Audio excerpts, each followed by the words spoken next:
Welcome to the Wordsmith online lectures. Today our topic is non-finite verb. So first of all, you should understand the meaning of non-finite.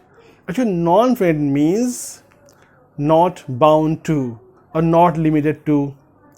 अब ये bound to और limited to किसके नहीं है? So actually किसके नहीं है? ये सब्जेक्ट के लिमिटेड नहीं है. यानी कि अगर सब्जेक्ट हमारा सिंगुलर में हो या प्लूरल में हो, इससे उस नॉन फिनिट वर्ब पे कोई असर नहीं पड़ेगा. या अगर हमारा टेंस अगर चेंज भी हो जाए फिर भी इस वर्ब पर कोई फर्क नहीं पड़ेगा.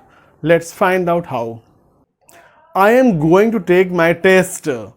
आई was going to take test. तो दोनों सेंटेंस में जो टू टेक है ये क्या है? Non finite verb. क्योंकि टेंस चेंज होने के बावजूद इसमें कोई बदलाव या तब्दीली नहीं आती है. नेक्स्ट वन, आई सा अ जंपिंग मंकी और I see a jumping monkey.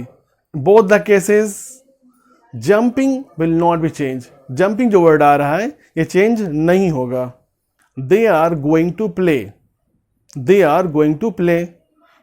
सो चाहे हम गोइंग टू प्ले यूज करें या they were going to play, इन दोनों सिचुएशन में जो यहाँ पर वर्ब आ रहा है टू प्ले वो नहीं बदल रहा है. और यही वर्ब हमारे क्या कहलाते हैं? Non finite verb, because they are not limited और not bound to the number of subject और द टेंस.